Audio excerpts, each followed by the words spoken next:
Приветствовать. Вы как будто не рады, все так смотрят на меня.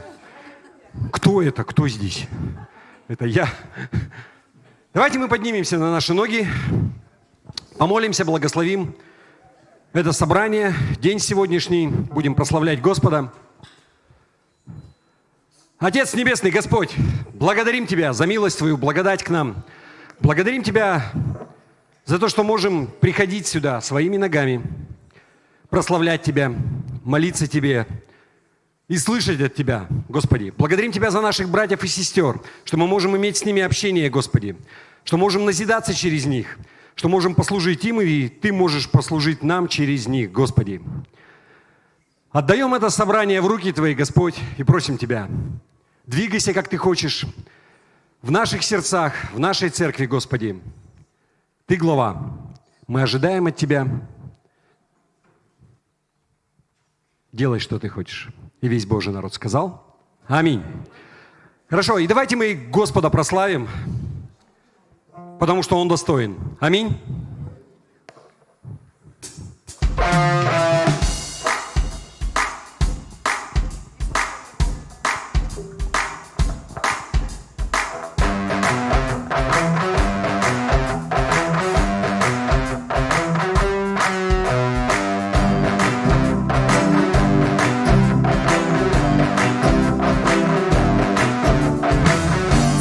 Ты живой, Господь живой, воскрес.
Аллилуйя! Господь живой! Воздай выше славу! Мы благодарим Тебя, наш Бог! Аллилуйя!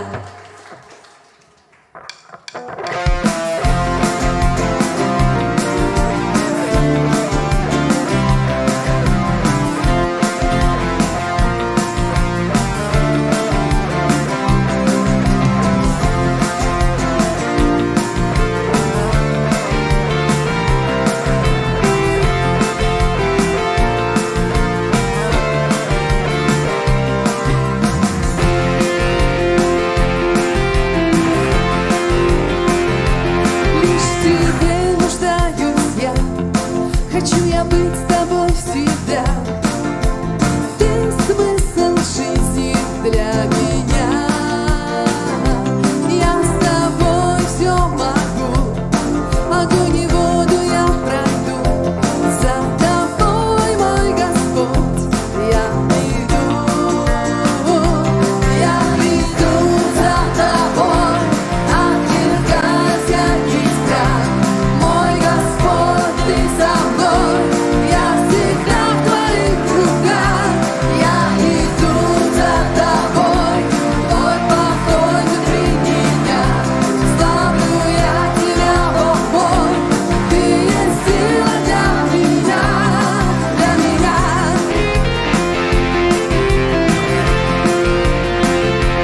Ты привел меня в свой свет, сердце мне вложил любовь.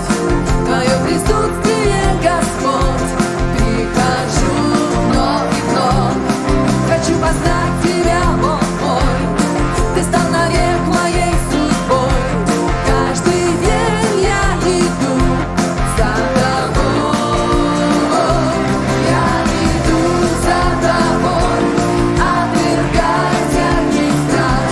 Мой Господь, ты со мной. Я всегда в твоих руках. Я иду за тобой, твой покой внутри меня. Славлю я тебя, Бог мой. Ты есть сила для меня, для меня.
Иду я за тобой, иду я за тобой, иду я за тобой, за тобой.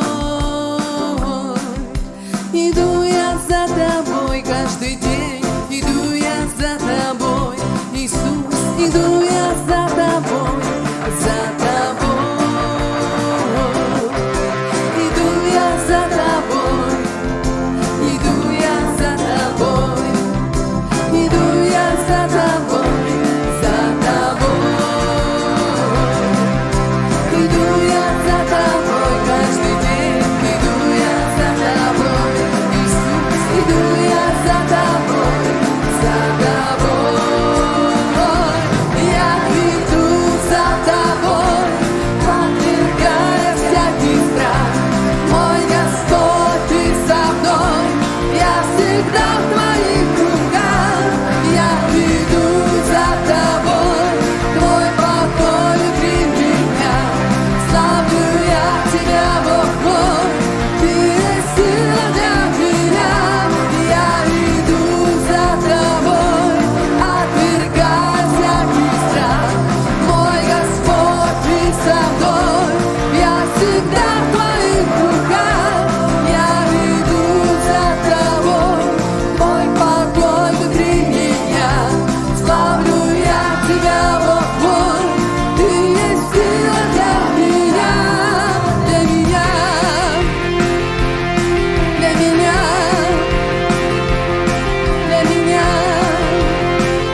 было в каждом дне. Мы благодарим Тебя, Господь, что каждый день мы можем идти за Тобой. Ты великий Бог, и Ты достоин всей славы.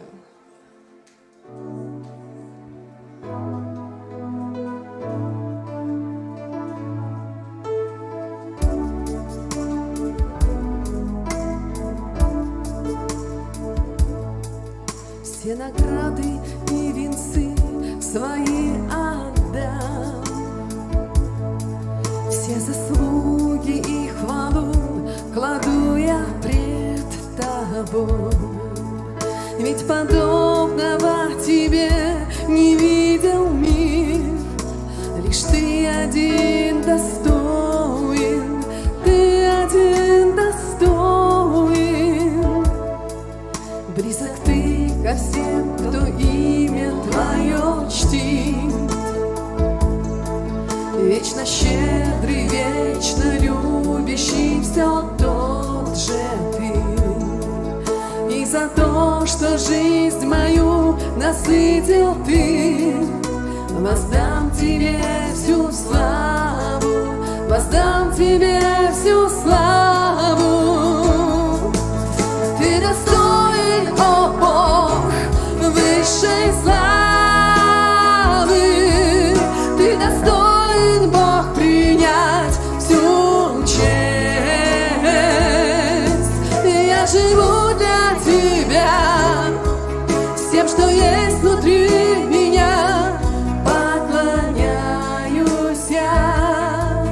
Близок Ты ко всем, кто имя Твое чтит, вечно щедрый, вечно любящий, все тот же Ты. И за то, что жизнь мою насытил Ты, воздам Тебе всю славу, воздам Тебе всю славу. Ты достоин, о Бог, высшей славы. Ты достоин, Бог, принять всю честь. Я живу для Тебя, всем, что есть внутри меня, поклоняюсь я. Ты достоин, о Бог, высшей славы. Ты достоин, Бог, принять всю честь. Я живу для Тебя, всем, что есть внутри меня, поклоняюсь я. Чту Тебя, славлю я Тебя, мой Бог, поклоняюсь я. Чту Тебя, славлю я Тебя, мой Бог. Ты достоин, о Бог, высшей славы. Ты достоин, Бог, принять всю честь. Я живу для Тебя, всем, что есть внутри меня, поклоняюсь я. Ты достоин, о Бог, высшей славы. Ты достоин, Бог, принять всю честь. Я живу для Тебя, всем, что есть внутри меня, поклоняюсь я. Ты достоин, о Бог, высшей славы. Ты достоин, Бог, принять всю честь. Я живу для Тебя, всем, что есть внутри меня, поклоняюсь я. Чту Тебя, славлю я Тебя, мой Бог, поклоняюсь я.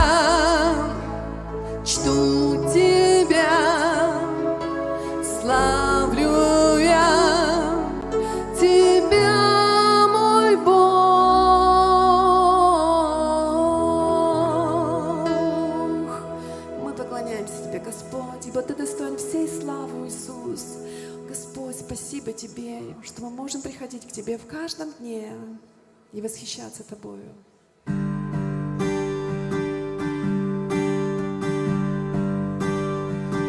Ты мой Господь, Твоя милость бесконечна. Навсегда я в надежных руках. С момента пробуждения и до заката дня буду петь, как Ты любишь меня. Ты в каждом дне, Господь, мне верен. Ты в каждом дне, Ты был так благ ко мне. И каждый вдох, что мне отмерен, я буду петь о Твоей доброте. Люблю Тебя, сквозь огонь меня проводишь. Твои слова, в них надежда моя. И нет отца прекрасней, и друга нет верней. И я живу в благодати Твоей.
меня сквозь огонь ведет мой Бог.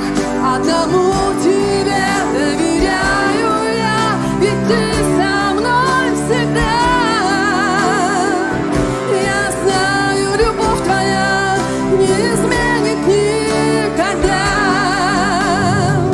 Твоя благодать меня даже в буре ждет, мой Бог. Твоя благодать меня сквозь огонь ведет, мой Бог. Одному тебе доверяю я, ведь ты со мной всегда. Я знаю, любовь твоя не изменит никогда. Никогда.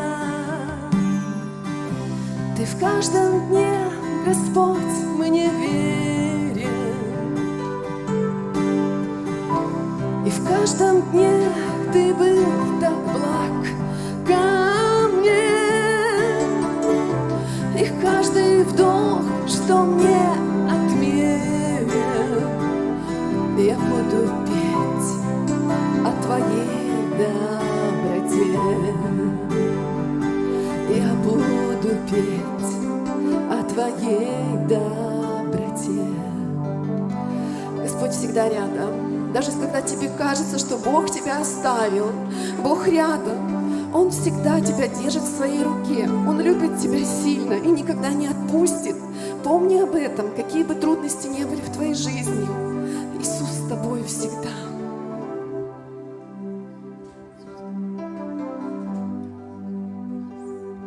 Давайте еще все вместе споем припев.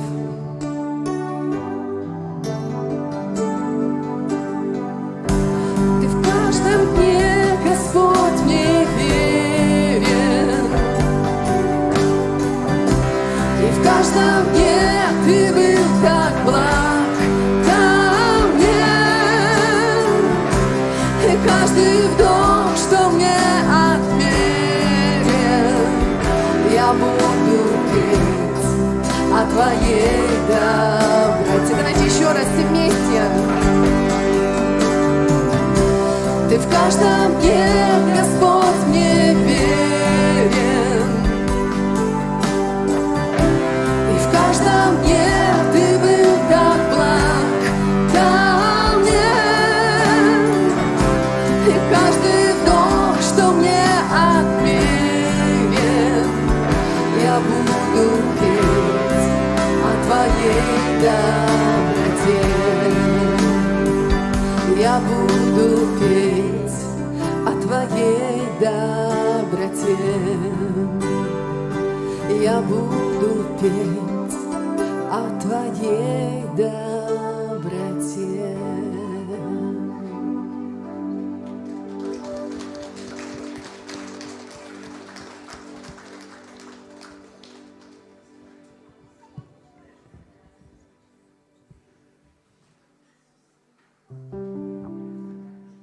Аллилуйя, Господи. Мы преклоняемся перед Тобой. И мы просим Тебя, Господи, восполни всякую нужду, которая есть в нашей церкви.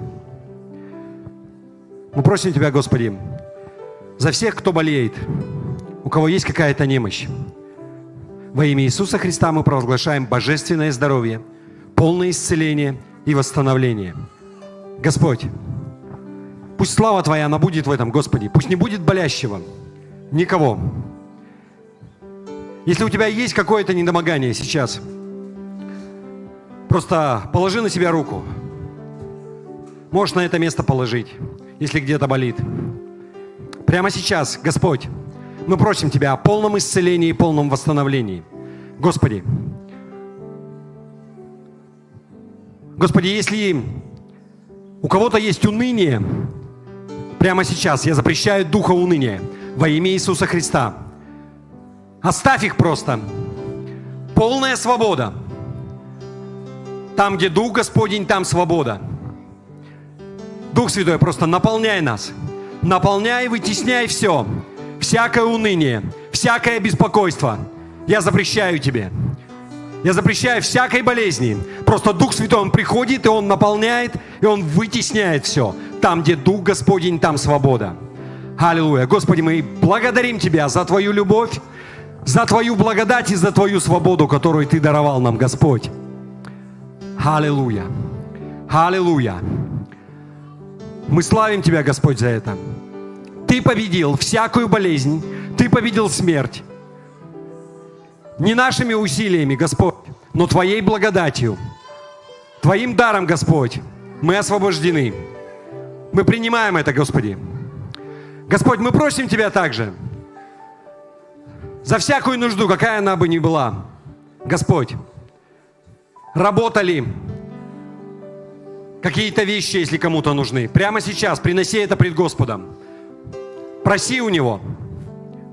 Написано, что открывайте свои желания пред Богом, и Он, будучи верен и праведен, и простит и грехи, и даст нам все. Если Он отдал за нас Сына, как Он не даст нам и каких-то мелочей в жизни? Он благой Отец, любящий. Проси Его, открывай свои желания. Господи, мы просим Тебя о всяком устройстве в наших семьях, Господи, в церкви. Я прошу Тебя, Господи, чтобы был мир, чтобы было взаимопонимание.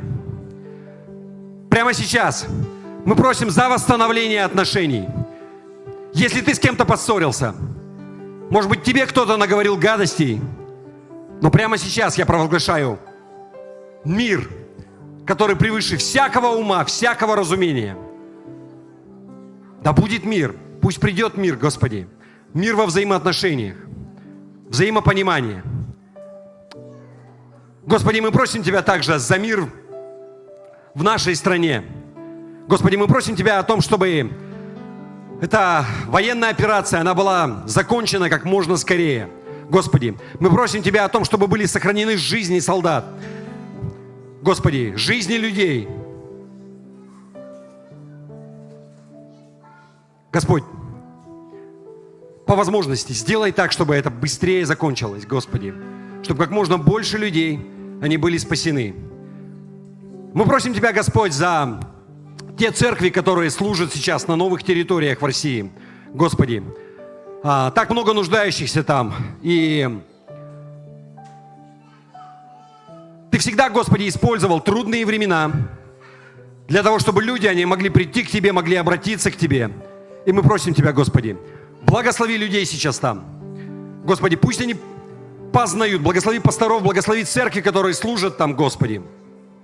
Чтобы люди, они слышали благую весть, они приходили к Тебе, они познавали Тебя. Ибо что пользы человеку, если он весь мир приобретет, но душу свою потеряет? Господи, мы просим Тебя, чтобы как можно больше людей они узнали о Тебе, о благой вести. Господи, мы просим Тебя за наш город, за нашу республику, за нашу страну. Господи, благослови всех начальников. Господь, благослови нашего мэра, главу республики, президента нашей страны. Благослови парламенты, Думу. Господи, пусть Твоя воля, она будет и в стране, и в республике, и в городе, Господь. Пусть люди, они обращаются к Тебе. Пусть каждый начальник, он исполняет с рвением свои обязанности, Господи. Пусть жизнь людей, она меняется к лучшему. Она меняется к лучшему, Господи. И мы просим Тебя, чтобы и дальше это продолжалось. Господи, и дай нам жить в мире со всеми, с начальниками, Господи, чтобы общество, оно было расположено к нам, как церкви, Господи. Просим Тебя за все церкви в городе, Господь, в республике, по Дальнему Востоку и в России, Господь. Много поместных общин, одна церковь у Тебя, Господь. Веди каждую общину, Господь, говори, у них у каждой свое предназначение. Господи, дай нам войти в это предназначение, дай нам исполнять волю Твою. Отец, мы просим Тебя о нашей церкви, Господь. Скоро осень, новый учебный год в школах, и условно, как Новый год начинается для многих вещей. Мы запланировали начать много служений, Господь. Запланировали начать подростковое, вот это молодежное или детское, царские охотники. Мы просим Тебя, Господь, благослови. Благослови, чтобы все началось. Чтобы продолжалось, чтобы не закончилось, Господь. Нужны еще люди, которые будут служить. Командиры в эти отряды, Господь. Благослови, побуждай людей. Дай мудрости, как все организовать, Господи. И мы просим Тебя, дай мудрости, как нам распределить ресурсы. Для того, чтобы закончить ремонт, нам нужно закончить последний кабинет. Нам много еще нужно сделать по зданию, Господи. Нам еще много нужно сделать и по звуку, и по свету, и в медиаслужении, по видеоаппаратуре. И так много расходов, Господи. Дай мудрости, как распределять все во имя Иисуса. Мы отдаем это все в Твои руки, Господи, и уповаем на Тебя, Господи. Аллилуйя. Господь, но прежде всего мы хотим быть в Твоей воле. Мы хотим слышать голос Твой, мы хотим иметь общение с Тобой, Господи. Мы просим Тебя, Господь, не дай, чтобы все эти заботы, они увели нас от Тебя. Господь, это ничто, если Тебя нет в этом, Господи. Мы не хотим начинать какие-то очередные служения людские, Господь, и делать что-то по своей мудрости, но просим, чтобы было Твое водительство, Господь. Веди нас в этом, показывай нам приоритеты, Господи. Показывай, как нам послужить людям, Господи. Как нам послужить друг другу, Господь. Чтобы каждый человек здесь, он получал общение с Тобой, получал ответы от Тебя. Я прошу Тебя, Господи, об этом. Прошу Твоего водительства, Господи. Дух Святой, мы просим Тебя, чтобы Ты был посреди нас, чтобы Ты вел нас каждый день, Господь. Господи, мы просим о чудесах в жизнях людей, Господи. Ты сказал, что вот творю все новое, Господи. Мы ожидаем от Тебя, мы ожидаем новых чудес, мы ожидаем, что Ты дальше будешь двигаться, Господь, что Ты будешь творить что-то, ибо Ты Творец во имя Иисуса. Аллилуйя. Аллилуйя. Вся слава да будет Тебе. И вся церковь сказала аминь. Аминь. Да будет так. Слава Богу. У меня прям такое побуждение было еще молиться, но как-то вот не...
Да, свое блюдо приветствуется, хотела сказать плюс. Не, оно не приветствуется, оно прямо, ну, нужно. Что привезем, то и поедим, как бы, да. Либо вот в этой группе нужно проявить инициативу, войти туда и как-то организовать. Ну, то есть салатики, к чаю, что-то вот такое. Хорошо? И нужно обязательно пометить, то есть взять одноразовую посуду. Хотя там есть посуда, но лучше одноразовую. Вот. На этом все. С этим все понятно, да? С объявлением. Также еще я бы вам хотел сказать, что в этом году с 15 сентября, по-моему, да, 15, 16, 17 сентября в городе Владивостоке будет проходить конференция наша, союзная, нашего Северо-Восточного союза. Вот эти 3 дня. Но конференция будет необыкновенная, как она обычно. То есть мы как-то давно не проводили, у нас в прошлом году не было. Мы встречаемся, что-то делаем. Обычно это либо Владивосток, либо Хабаровск. Но в этом году туда пригласили Сергея Васильевича Риховского. Это наш начальствующий епископ Российского Объединенного Союза Христиан Веры Евангельской. Он не такой частый гость на Дальнем Востоке. В этом году он будет там. И раз он будет там, решили конференцию тогда и не зацикливаться, и не делать только нашего союза, а решили сделать для всех церквей РосХВЕ. Ну а раз такое дело, туда пригласили вот братьев Соколовых. Вы знаете, известные христианские исполнители. То есть они там также будут.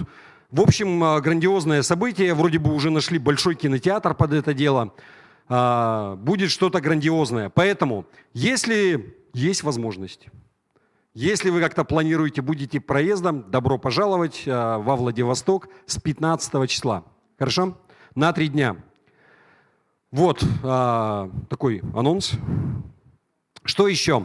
Да, надо молиться, чтобы у нас также. Нам ничто не мешает. Как бы. Вот музыку закончим. Давайте Соколовых к нам позовем. Да, я тоже думаю, почему нет. Вот, хотя у нас свои таланты растут.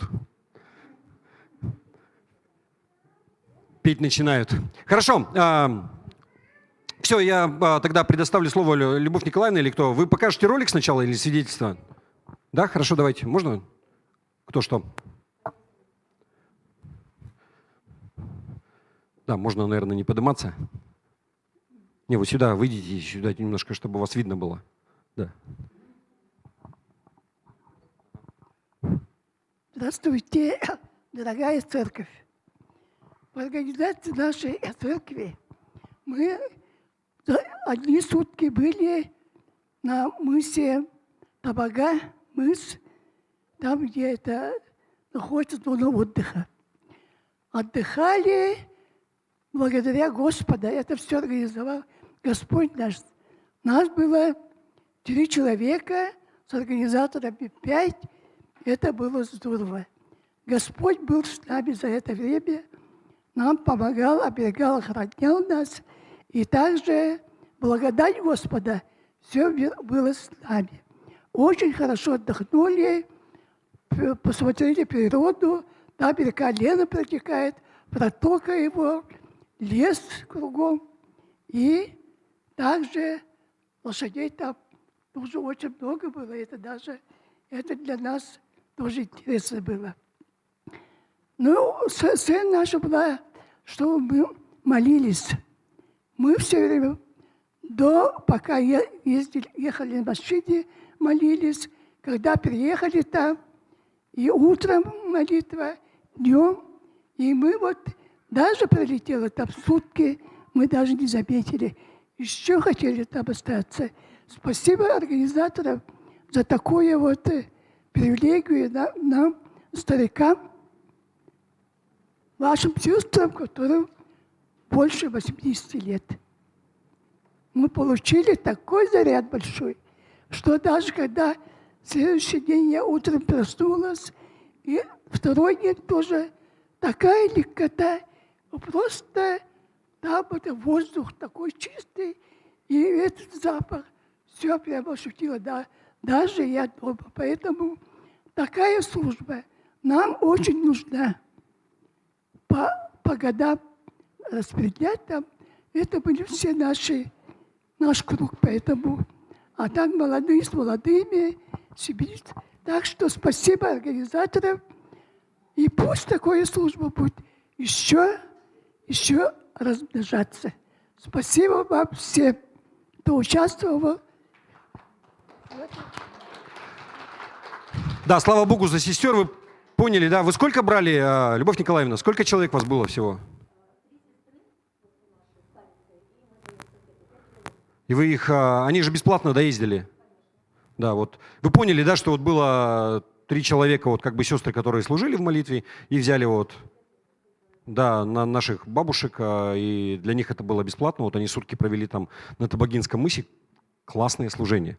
Общение, помолились, присутствие, поэтому благословляем, чтобы оно тоже как-то продолжалось. Может быть, кто-то еще изъявит желание. Да, у нас есть вот какой-то ролик.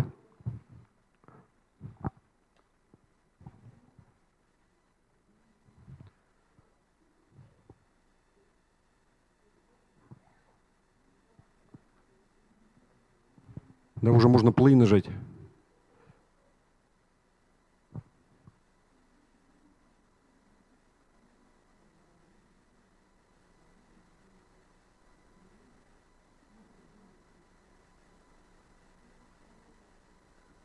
А музыка должна была быть?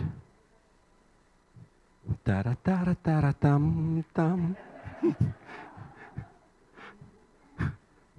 Включаем воображатели, там очень хорошая, наверное, музыка, которая позволяет прочувствовать все просторы. Я думал, мы уже все победили. Я их знаю.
Да, слава Богу, скажите, классное служение, да, и то, что вот сестер, да, взяли, это здорово, потому что я пытаюсь слово подобрать правильное. Не хочется говорить старость, достойное уважения, как это сформулировать политкорректно, чтобы это звучало красиво. Но Мы всегда пытаемся... Вообще природа Божьего Царства, она заключается в почтении, в уважении к окружающим. Бог, Он всегда говорил, это вы знаете, да, что золотое правило, да, что как хочешь, чтобы с тобой поступали, да, так ты поступай с другими. И всегда направлено все не чтобы, то есть это всегда вовне, да, наши какие-то действия. И это здорово также заботиться о старшем поколении. Аминь. То есть я смотрел, прям сердце радовалось, как бы здорово. Это не потому, что я надеюсь, что обо мне тоже когда-то потом такое будет, и что я уже рядом, но вообще, вы понимаете. Смотрите, я еще хотел дополнить по поводу молодежки. Вот то, что у нас будет выезд, как вы поняли, что мы просто, вот этот домик, он снимается на сутки. И после того, как мы уедем, это будет суббота, там останется молодежь. Я просто хочу сразу внести ясность, что остается только молодежь. Пожалуйста, не подходите и не спрашивайте, и не проситесь и так далее. Во-первых, у нас на следующий день воскресенье здесь будет собрание. То есть, если вы все останетесь там, кто придет сюда?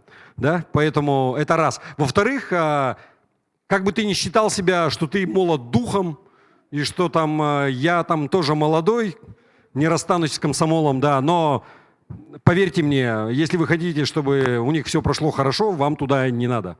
Как бы, да, нужно просто отпустить, пусть делают сами. Аминь. Вот, поэтому еще раз, не забудьте, до конца вторника нужно зарегистрироваться, все сделать. Вот. И, в общем, до встречи на природе.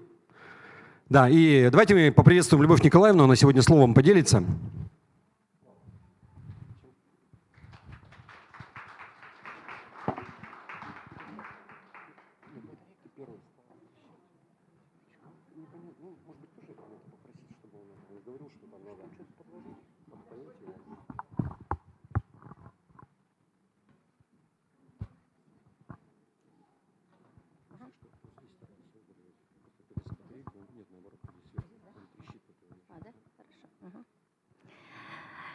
Добрый день, драгоценная церковь.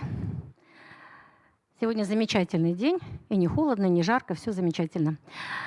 Вы знаете, мы продолжаем с вами изучать Нагорную проповедь.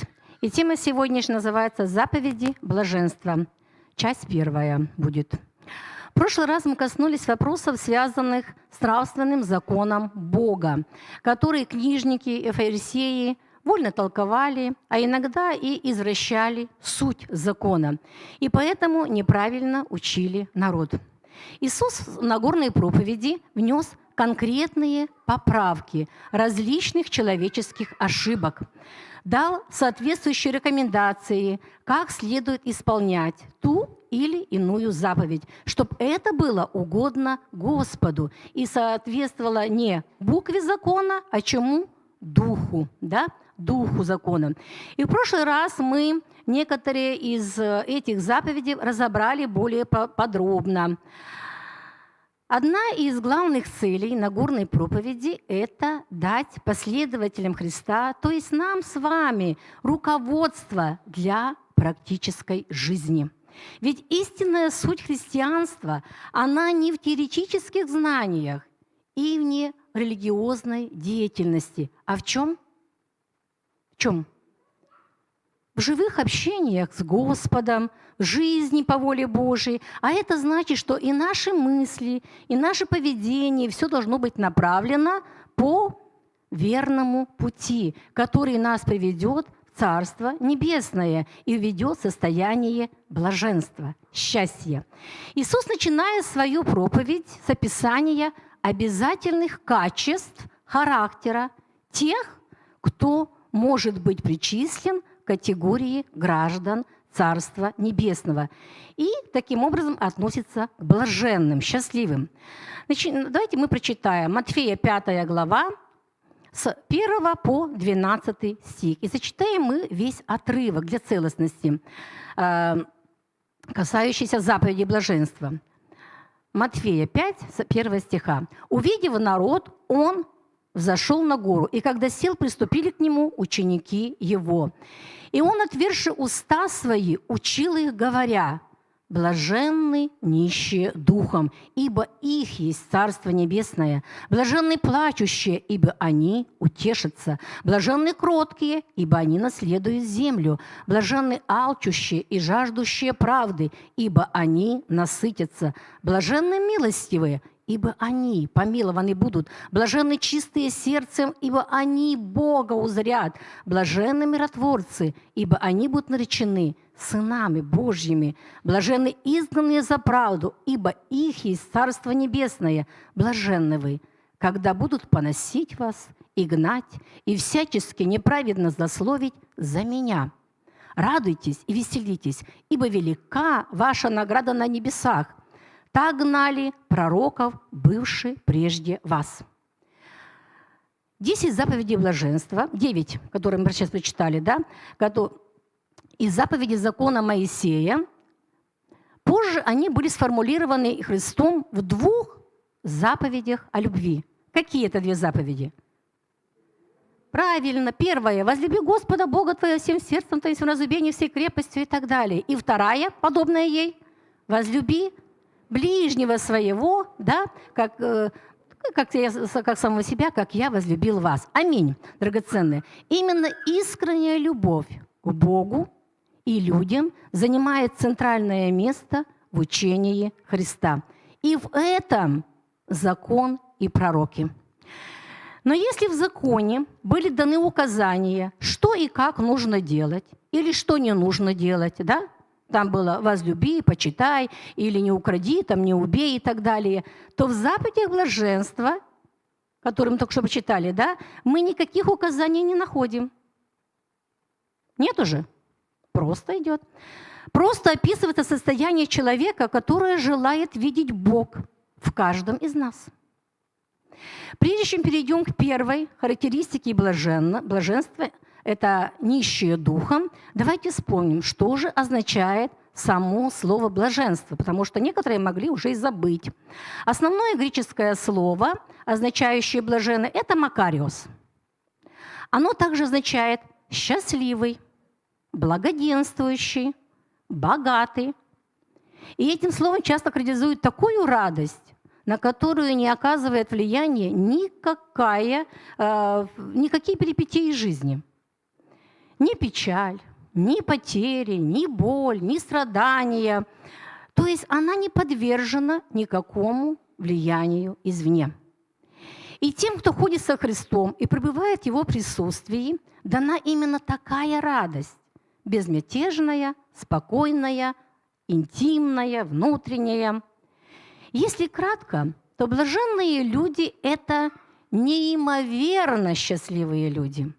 Это люди счастливые в высшей степени, благоденствующие, испытывающие безмятежную радость, которую никто и ничто не может у них отнять. Скажите, драгоценные, перечисленные характеристики блаженства, мы с вами прочитали их, этих неимоверно счастливых людей вас лично не удивляют? Особенно такие, как нищета духа, горький плач, жажда правды, изгнание за правду, состояние, когда нас поносят, гонят, злословят, где явно прослеживается недостаток, острая нужда, неудовлетворенность положением, страдания души, ограничения, унижения. Так что же из перечисленного является источником блаженства, счастья? Как вы думаете? Если смотреть нашими человеческими глазами, то ничто. Ничто. Ведь как мы понимаем с вами счастье? Счастье – это состояние полного удовлетворения, состояние довольства по причине того, что все, что нам нужно, мы имеем. Так? То есть счастье – это, по сути, отсутствие желания, но никак не наличие жажды, острой потребности, восполнения нужды и так далее. Если смотреть на человеческое счастье в таком привычном ключе, то оно вещь явно непостоянная. Все зависит от внешних факторов, от достатка, от благополучия, от здоровья, от положения в обществе, наличия хорошей семьи, работы и так далее и тому подобное. А счастье, о котором говорит Иисус, как мы уже отметили, не подвержено никакому влиянию извне. Почему? Почему? Вопрос в источнике и критериях счастья. Здесь мы видим совершенно другие критерии счастья. Притом Господь не повелевает нам иметь такое состояние блаженства во что бы то ни стало. Не написано же «будьте блаженны», «имейте нищету духа», и «плачьте», «будьте кроткими». Ничего подобного.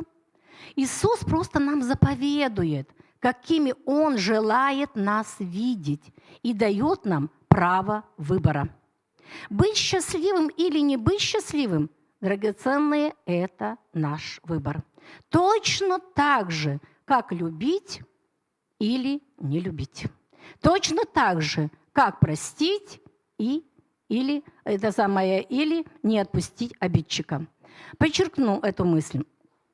Речь в этом отрывке не идет о привычном человеческом удовлетворении, недовольстве, довольстве, покое, а скорее о нашем сознательном выборе того, что угодно Богу, что приятно Его сердцу и что приносит таким образом довольство и радость Ему, прежде всего Ему.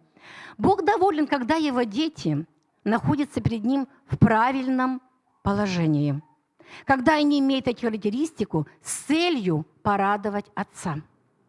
Если мы любим кого-то здесь, в человеческой жизни, в земной, нам ведь хочется предмету нашей любви угождать, делать что-то приятное, то, что он любит. Хочется?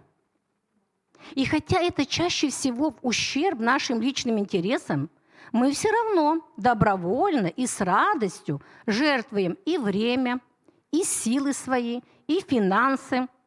Почему? Хочется осчастливить.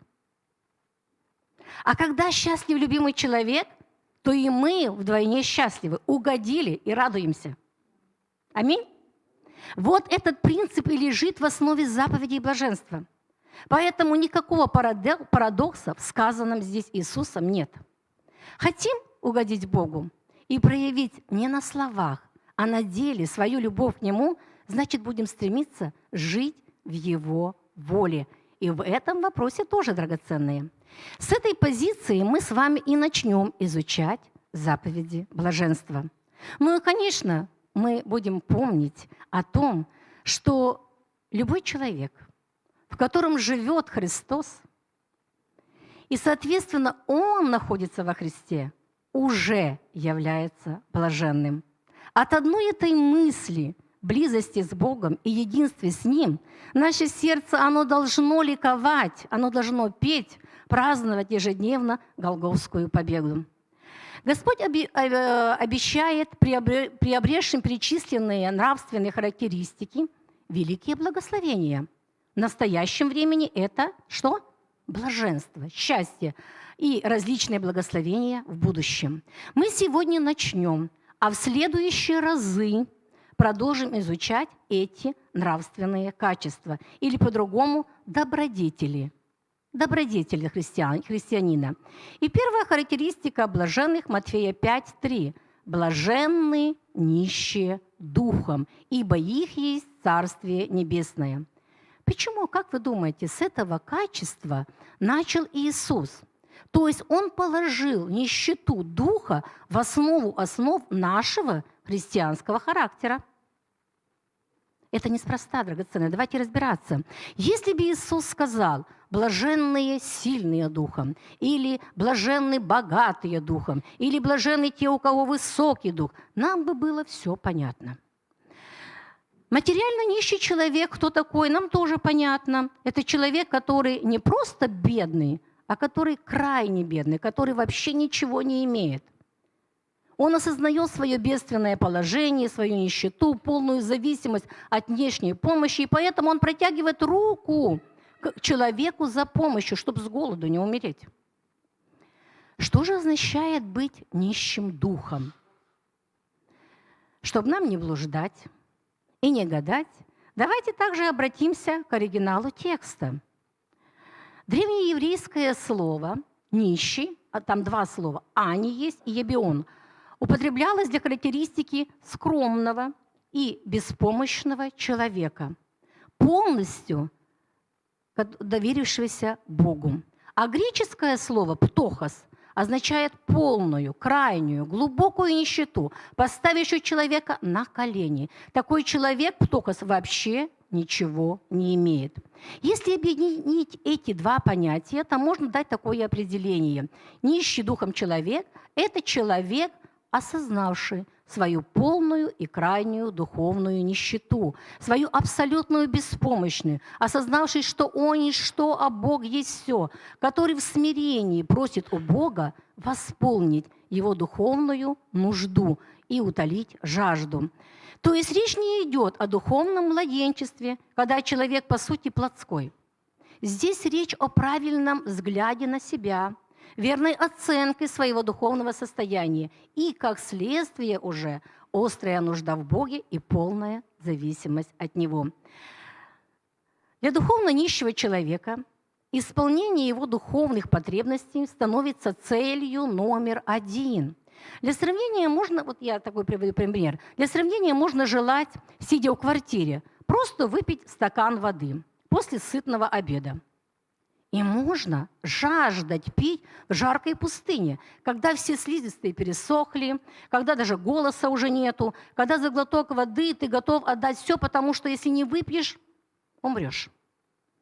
Можно желать вдохнуть свежий воздух, находясь в душном помещении. Но можно жаждать сделать этот вдох, когда воздух в твоих легких уже закончился, а ты с головой все еще под водой. Здесь речь о такой именно крайней нужде – жизнь или смерть. Духовная нищета – это полная опустошенность. Это пустота. И как следствие возникает это не просто желание, а острая потребность, истинная жажда заполнить эту пустоту. Такой человек понимает, что его жизнь полностью на 100% зависит от Бога. А нет окружения, нет благословения, благосостояния, нет физического здоровья, нет экономики, нет политики, ничего, только от Бога. Он понимает, кто он и кто такой Бог. Поэтому просит Господа духовной пищи, о наполнении, чтобы окрепнуть духовно, и жизнь Божья текла через него. И Господь отвечает: если ты такой жаждущий, приди ко мне, я напою, я дам тебе, восполню твою духовную нужду. Исайя 51:1, пророк Исайя пишет: жаждущие, идите все к водам, даже и вы, у которых нет серебра, идите, покупайте и ешьте. Покупайте без серебра, пусть лежит, ничего страшного, без серебра и платы, вино и молоко. И вторая часть 2 стиха. «Послушайте меня внимательно, вкушайте благо, и душа ваша да насытится туком». И в 3 стихе сказано, что тогда жива будет душа наша. Если, драгоценные, нет нищеты, пустоты в духе, то есть когда, образно говоря, наша духовная комната заполнена не Божьим духом, а всевозможной мирской информацией, идолами, в таком случае не будет жажды. Ни жажды пить, ни жажды наполняться. Только в пустой сосуд можно налить. Значит, вначале надо освободить этот сосуд от старого содержимого. Новое вино вливается в какие мехи? В новые мехи. Духовность – это не накопление драгоценное, а постоянное движение духа. Вдох, выдох. Такой ритм жизни. Где застой, там нет здоровой жизни, там болото. Нельзя постоянно вдыхать с целью накопить запас. Попробуйте. Не получится. Объем легких, он ограничен. Должен происходить газообмен непрерывный. И нельзя постоянно выдыхать. Это вы прекрасно знаете. Мы же не источники. Наши резервы ограничены, и нам нужна подпитка. То есть те, кто чувствует свою острую нужду в Боге, в Спасителе и в том, что предлагает Царство Небесное, чувствуя свою неспособность, несостоятельность, ограниченность и считая себя духовно нищими, приходят к Господу и пьют даром из источника живой воды. И им наполняются с осознания своего нищенства, духовного состояния, и, собственно говоря, начинается христианство. Те же, кто ни в чем не имеет нужды, по оценке неба жалкие, несчастные. В Откровении 3:17 написано: «Ибо ты говоришь, я богат, разбогател и ни в чем не имею нужды, а не зная, что ты несчастен и жалок и нищ, и слеп и наг». Фарисеи не имели духовной нужды. Они считали себя самодостаточными, считали, что у них все есть для духовной жизни. А что это? У них был закон Моисея, у них были пророки. И заповеди Божьи они исполняли, притом даже более того, что написано было Господом, они делали. И то есть они в своих глазах были и так хороши в сравнении с другими людьми. Но, драгоценные, нам не нужно показывать пальцем на фарисеев, а лучше проверять свое почаще духовное состояние, свою практическую жизнь, свою реальную ежедневную нужду в Боге. 1 Коринфянам откроем 10 главу, 12 стих. «Посему, кто думает, что он стоит, берегись, чтобы не упасть». Это опасное состояние, драгоценное, когда мы думаем о себе, что мы уже чего-то достигли, имеем знания, дары через нас действуют, накопленный духовный опыт уже имеем. Мы не можем жить вчерашним и прошлым. Нам нужно постоянно обновление, нам нужен Бог, а Он творит все новое. Как понять, драгоценно, мы нуждаемся в Боге, мы нищие духом или нет? Критически, трезво посмотреть на свою жизнь. Если не имеем нужды ежедневно молиться, легко пропускаем время молитвы, не просим об исполнении нас Духом Святым, о ниспослании благодати в каждую ситуацию, значит, упование наше не в Боге, а надеемся мы сами на себя или на какого-то другого идола. В любом случае, это беспечность с нашей стороны, и она точно не говорит о нищете нашего духа. Если мы не находим время для чтения Слова Божьего, которое есть средство общения с Богом и средство для Его познания, и светильник ноги нашей, и свет стезе нашей, тогда мы точно не нищие духом, и Божьей мудрости мы не ищем. Если мы нищий дух, мы будем читать Слово Божье, изучать его, дорожить Божьим Словом, будем сверять свою жизнь по этому Слову, будем жить им. Нищий духом человек трепещет пред Божьим Словом, любит и ценит его. Наше практическое отношение к Слову Божьему ясно показывает, мы духовно нищие или нет. Есть еще такой тест на духовную нищету и мнимое духовное богатство. Это наше ежедневное общение с Господом. Духовно нищий человек ежедневно ищет близости и общения с Господом, потому что понимает свою острую нужду в Нем. А духовно богатому такое общение не обязательно. Он ежедневно довольствуется суррогатами в соцсетях. Притом большая часть этой информации не христианская даже. Можно еще такой тест провести. Если мы имеем нужду в утешениях, какую-то нужда у нас есть, но ищем решение проблемы не в Боге, а в каком-то удовольствии, в наслаждении, вкусная еда, закусил, стресс у меня, нарко-алко-средства, другая химия.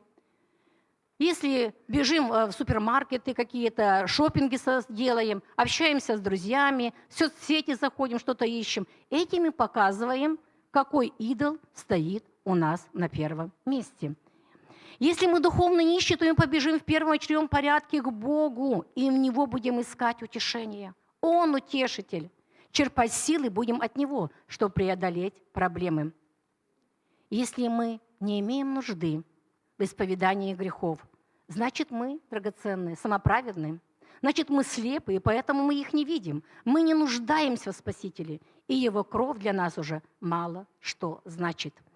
Если мы не благодарим Бога за каждый подаренный нам день, за Его милость и благодать в этом дне, значит, мы гордые, значит, мы самодостаточные, Все достижение приписываем себе. И если все суммировать, то тогда упрек Господа в адрес Ладикийской церкви в том, что она была теплой, а не горячей, не холодной, можно с уверенностью отнести и к нам, каждому себе лично. Откровение 3:18 написано: «Советую тебе купить у меня золото, огнем очищенное, чтобы тебе обогатиться, и белую одежду, чтобы одеться, и чтобы не видна была срамота наготы твоей, и глазною мазью помажь глаза твои, чтобы видеть». Это не все. Но это основные тесты для проверки своего духовного состояния. Господь обращается ко всем людям, каждому из нас, ведь у каждого из нас есть шанс, чтобы войти в Царство Небесное. А критерий, необходимый гражданам Царства, это нищета духа. И он же составляет основу, как мы сказали, характера, да, черт характера граждан этого царства. Нищими могут быть драгоценные все. Все это ж кто? Все. Не нужно для этого быть успешным, богатым, именитым. Не нужно ни многолетнего опыта, ни высшего какого-то профильного образования богословского, ни конкретных талантов и способностей, ни особого, ничего не нужно. То есть нет того, чтобы было таким непреодолимым барьером между нами и Царством Небесным. Так что оправданий нет ни у одного из нас. Ну а теперь давайте ответим на самый главный вопрос. Как же нам практически стать нищими духом? Почему это главный вопрос? Да потому что теоретические знания, которыми я только что с вами делилась, они все очень нужны для ясности понимания сути вопроса. Но без реализации этих знаний они останутся чем? Говорите, это слово очень люблю. Бесплодным сухим семенем. Очень скоро такие знания, они улетучатся. И вы от них даже к стенке вас поставите, вы не вспомните, что я вам тут говорила. Каждый из вас может дома поразмышлять, выработать ту тактику, которую посчитает для себя верной. Я же предложу только некую схему для удобства. Итак, первый шаг. Он, знаете, он практически одинаковый в любой духовной практике. Вот какой, подскажите, с чего мы обычно начинаем? Ой, не слышу. Покаяние, да. С принятия решения, драгоценное. С принятия решения. Первый шаг – принять решение стать нищим. Нужно помолиться и озвучить свое решение и желание сердца Господу, что я принимаю это решение. А второй шаг – начать практически реализовывать свое решение. Подсказывайте практические шаги. Мы уже кое-что сказали же много. Попросить Господа живой водой и кровью Христа очистить наш сосуд, разум, сердце от всего ненужного, небожьего, идольского, суетного, мирского, от всякой похоти, плоти, очей, гордости. И периодически, но регулярно молиться такой молитвой. Если мы будем переполнены всяким мирским мусором, то жажда у нас не появится. То есть вначале мы освобождаемся. Далее мы молимся каждый день о наполнении Духом Святым, чтобы Дух Святой был воистину нашим руководителем, наставником, утешителем и ежедневно трансформировал нас, направлял в правильное русло, наши мысли, наши действия, вкладывал свое желание в сердце. Ведь каковы мысли человека, таков и сам человек. Если изменяются наши мысли, мотивы, желания, изменяются слова, изменяются действия, привычки, характер и дальше судьба. Господи, наполни меня Духом Своим. Об этом прежде всего должна быть наша молитва. Стяжание Духа Святого – это цель жизни была кого? Серафима Саровского. И у нас должна быть эта цель. То есть с утра нужно свой разум и сердце в первоочередном порядке наполнить Духом Святым. И только после этого, если нужно, почитать быстро основные новости, а не наоборот драгоценные. Что нам нужно еще? Внести в свой план, план своего дня обязательное уединение с Господом, чтобы взыскать Его лица. Если не будет уединения, не будет близости, не будет познания Господа, то не будет, соответственно, никакого наполнения Духом Божьим. Осознайте, цель этих личных взаимоотношений – это познать Господа. Как кого? Как личность. То есть восхвалять Его, благодарить Его, а не превращать наше уединение в поиск того, что еще Бог может для меня сделать, что Он может мне еще дать, чего бы мне попросить. Это не это время.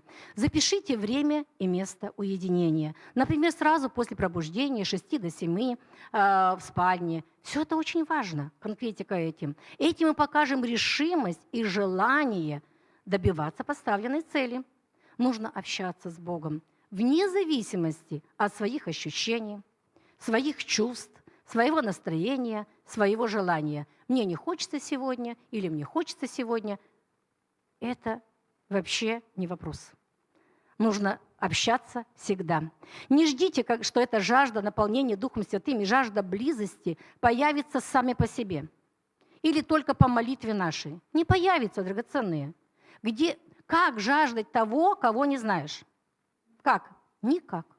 Никак. Вначале нужно познать, полюбить, и потом уже появится естественное чувство жажды, а не наоборот. Вначале должна быть, драгоценная, такая жесткая духовная дисциплина. В нашей жизни дух должен задавать ритм и порядок, а не душа, и тем более не наше тело, которое будем поспать, полежать, погулять. Да, вначале это может выглядеть как религиозное какое-то действие. Гоните все эти мысли прочь из своего разума. Без дисциплины ничего с места не сдвинется. Наш Бог есть Бог устройства и порядка. У Него все по плану, а не спонтанно, как получится. А вдруг?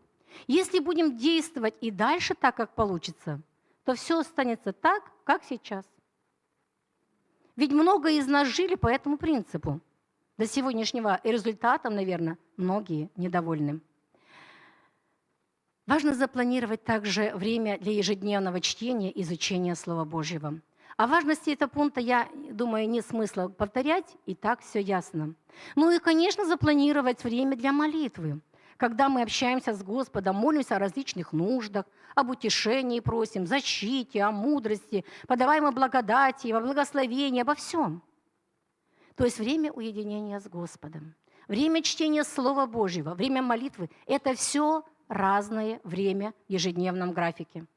Я не говорю, что поставьте по часу. Начните с малого, драгоценные, с малого, сколько в кого получится. И это время, оно может следовать друг за другом, а может быть отделено отрезком времени. Например, утро, вечер. Как у вас получится? Главное, чтобы это время было запланировано, и вы его придерживались.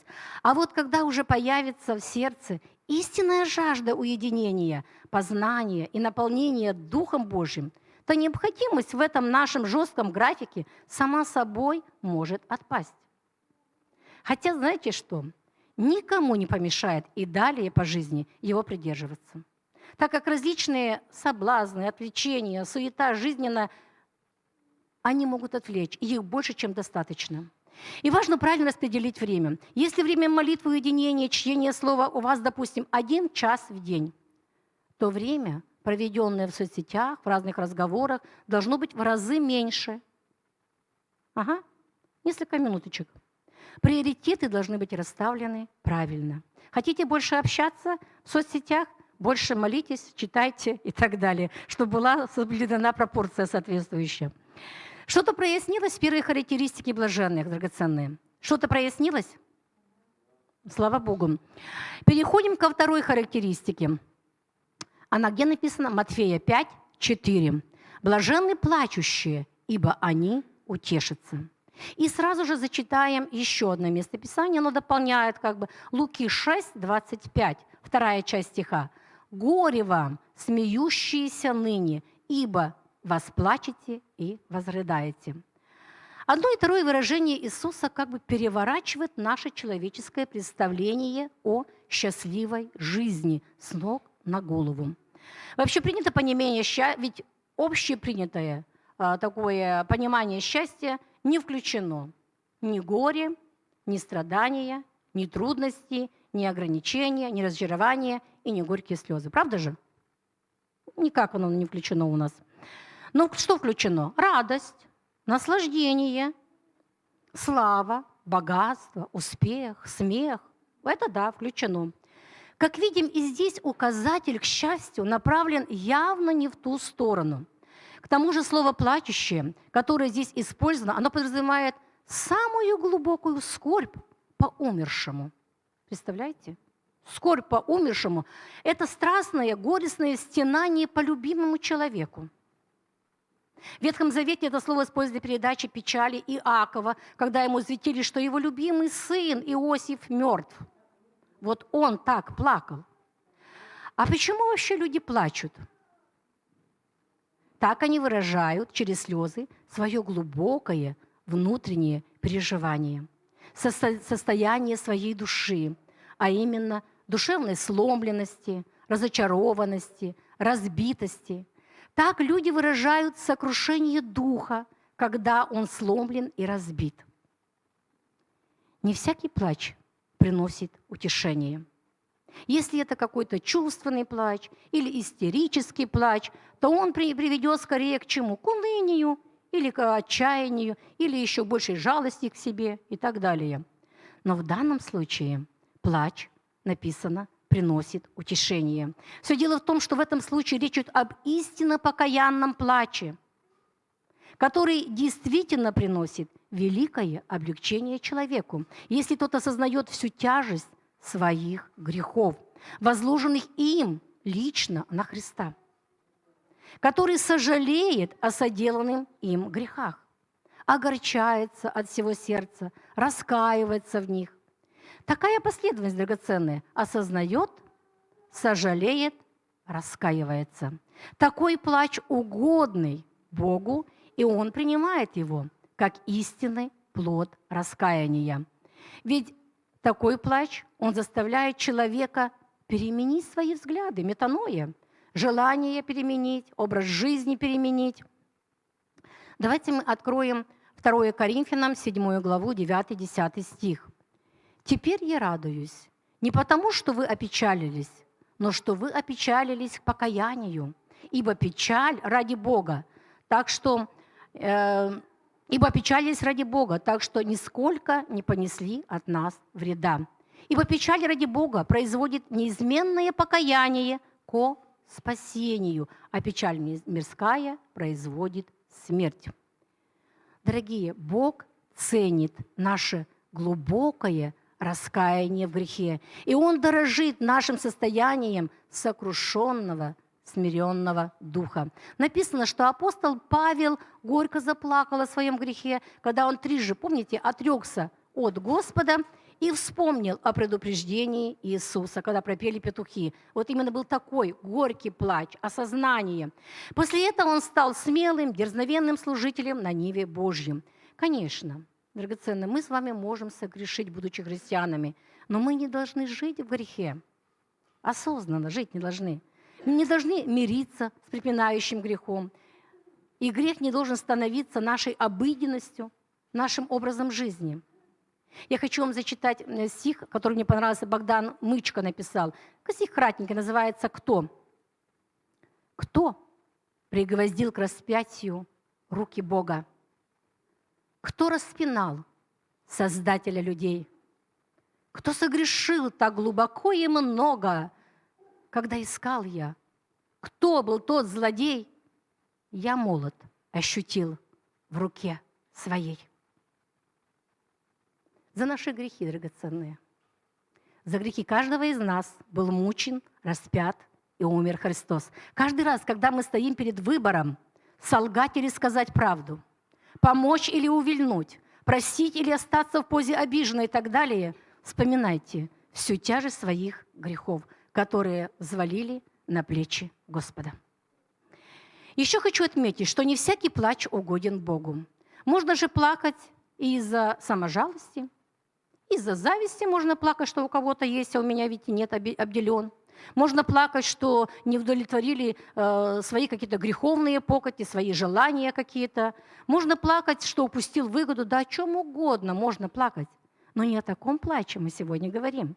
А какой же плач угодный Богу, кроме того, что мы с вами озвучили? Плач о своих грехах. А какой еще угодный? Давайте вспомним некоторые места Писания. Псалом 118, 136 стих. «Из глаз моих текут потоки вод от того, что не хранят закона Твоего». Вот, драгоценное, какое сокрушение и сострадание за свой народ. Пророк Иеремия то же самое говорит, Иеремия 9:1. «О, кто даст голове моей воду и глаза моим источник слез? Я плакал бы день и ночь о поражениях в щери народа моего». Об Израиле плакал бы день и ночь. Переживаем ли мы с вами так глубоко, так искренне о неспасенных людях вокруг нас, которые не ходят Божьими путями и не исполняют Его заповеди, а идут своим в темноту? Если искренне плачем о них и молимся о них, то это угодно Богу. Богу угодно, когда мы страдаем несправедливо. Вы знаете об этом? Это Писание место знаете? 1 Петра, 2 глава. Сейчас для кого-то будет открытие. С 19 по 21 стих. «Ибо то угодно Богу, если кто, помышляя о Бога, переносит скорби, страдая несправедливо. Ибо что за похвала, если вы терпите, когда вас бьют за проступки? Но если, делая добро и страдая, терпите, это угодно Богу». Драгоценные, мы призваны, ибо вы к тому призваны, потому что и Христос пострадал за нас, оставил нам пример, дабы мы шли по следам Его. Я думаю, понятно, да?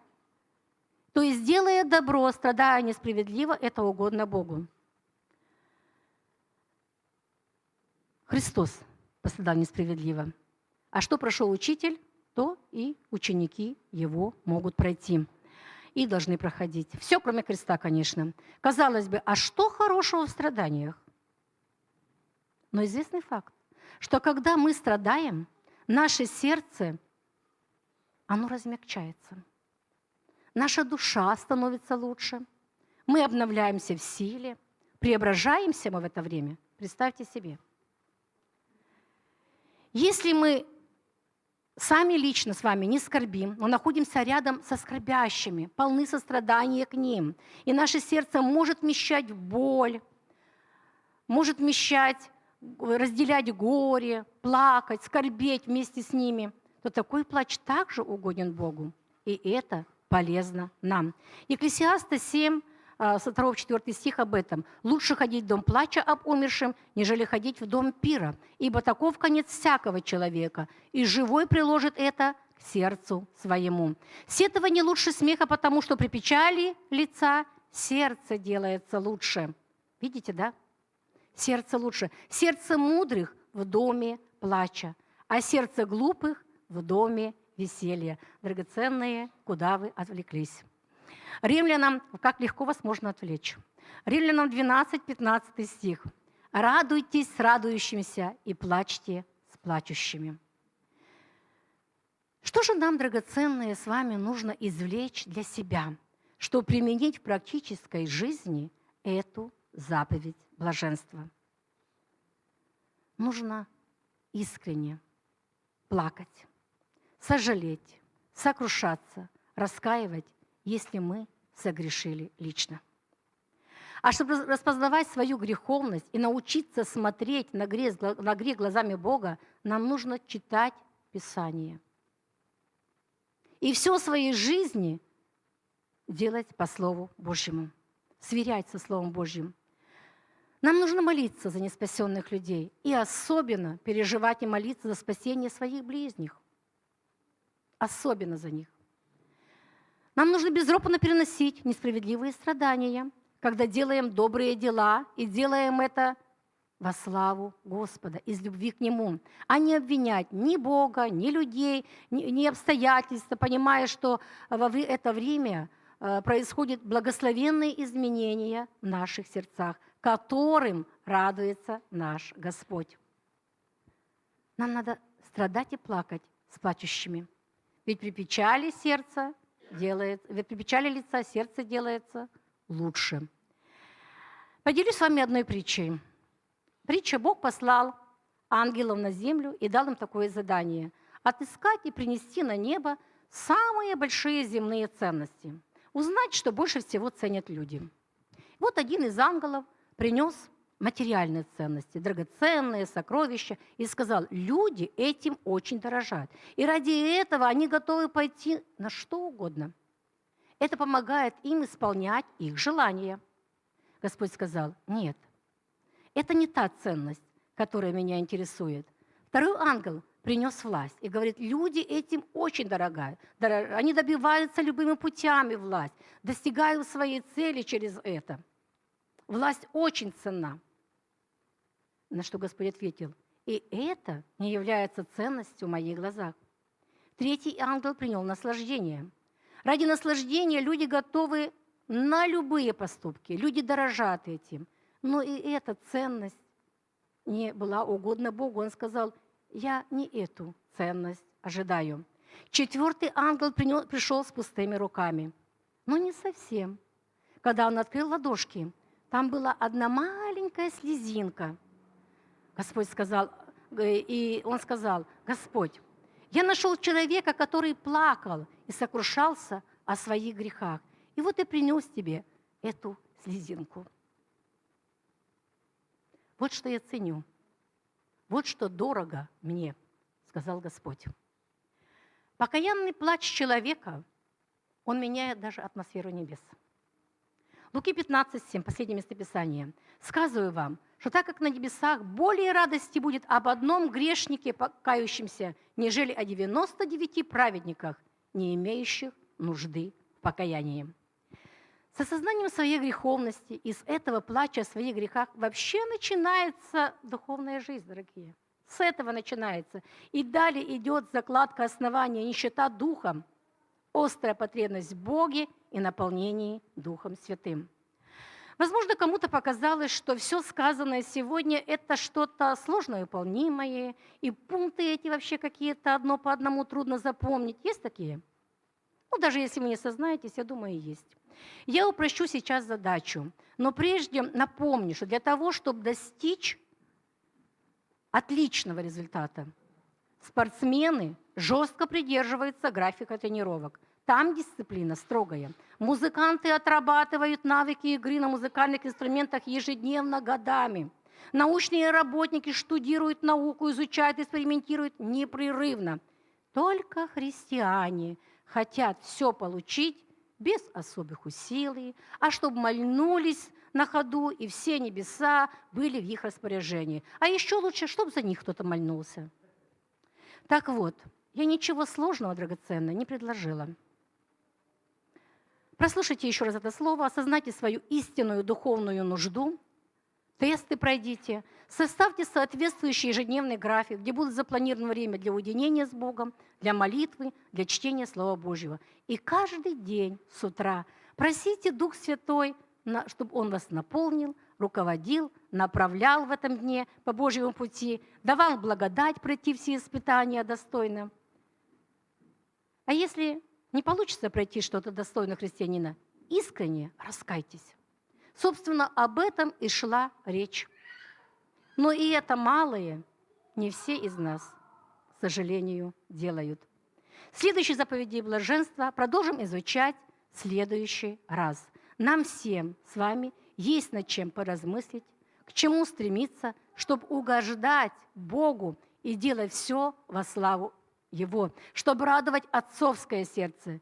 Пусть благословит вас Господь на предстоящую неделю мудростью, правильно распоряжаться своим временем, духовной жизнью, и чтобы ваше раскаяние в грехах было действительно искренним. Молитесь за окружающих. Благословения вам.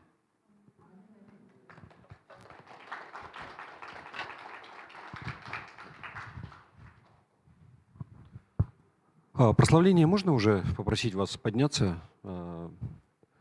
мы еще прославим Господа. Я хотел вам сказать, вы обратили внимание, что у нас леса стоят строительные за окном, и у нас мы продолжаем ремонт. Если честно, кстати, знаете, сегодня сюрприз такой был, у нас бензин подорожал. Причем подорожал существенно, я удивился, когда заехал на заправку. Но это не все удивление, я еще удивился, когда мне строители попросили денег, сколько вот мы делаем ремонт крыши.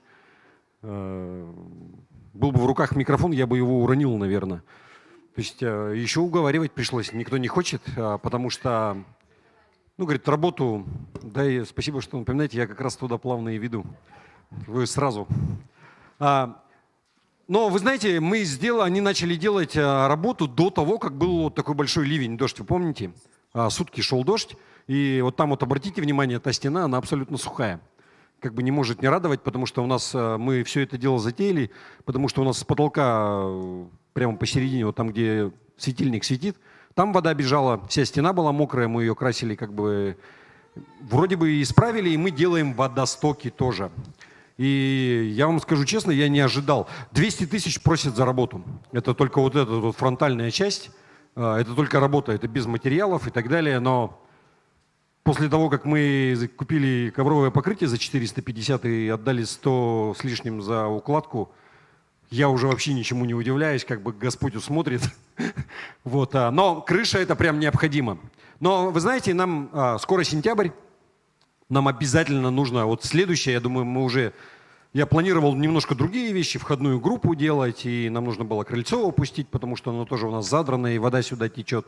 Но мы меняем планы, и вот закончим кровлю с этой стороны только, уже до остальное не будем, наверное, делать до лучших времен. И потом будем делать кабинет. Нам нужно доделать кабинет, чтобы у нас был еще один кабинет для детского, чтобы разделить всех по возрастам, и чтобы также было для царских охотников. Чтобы нам нужно минимум 4 отряда, 4 кабинета, чтобы у нас все было. Вот, и, как уже сказали, да, десятины и пожертвования. Мы плавно к этому подходим. Обычно мы всегда со строителями договаривались, они у нас работали немножко в долг, и мы потом потихонечку им как-то отдавали денежку. Но в этом году они настроены очень решительно и даже просят предоплату. И вот только благодаря тому, что мы уже 4 года с ними работаем, они вот как-то соглашаются. Но они говорят, что у вас там очень много переделок, и обычно никто не соглашается вот там переделывать что-то, и там нужно много возни и мало видимости. Как бы вот только они согласились, потому что они у нас 3 года работают. Вот. Поэтому давайте мы будем давать, я вас ободряю. Если вы там что-то откладывали на потом, вот сейчас время оно уже подходит, потому что крышу они доделают, и нужно будет закупать материалы на кабинет. Вот. Можно встать уже и давайте. Можно попросить кого-то ведра отправить по залу. Здесь реквизиты тоже сделать. Вы знаете, что можно делать старым способом, можно делать в электронном виде. Давайте будем давать и прославим еще Господа.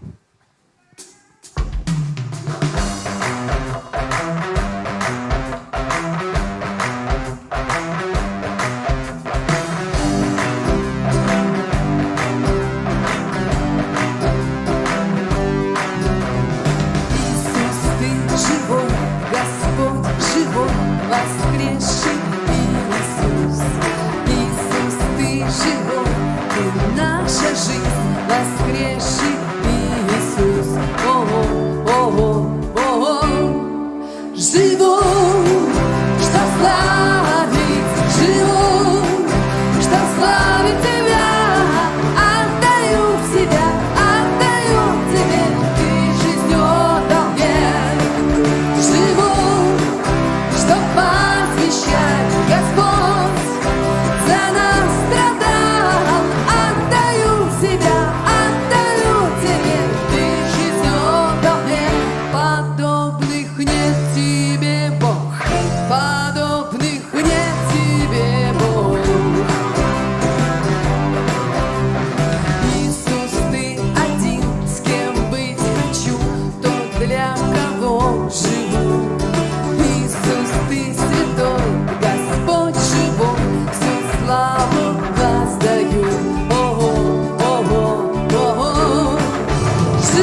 всю славу. Господь, мы славим Тебя. Аллилуйя, наш Бог. Слава Богу, на этом наша торжественная официальная часть она закончена. Можно будет спуститься вниз попить чаю, можно здесь пообщаться. Выезд общецерковный. Нужно до вторника у Марии зарегистрироваться, написать, чтобы нам знать количество людей. Хорошо? И я вас еще раз ободряю, нужно поехать. Хорошо проведем время. Все. С миром Божьим. Да, забыл. У нас есть люди, которые уезжают. У нас миграция продолжается взад-назад. У нас много людей возвращается на этой неделе.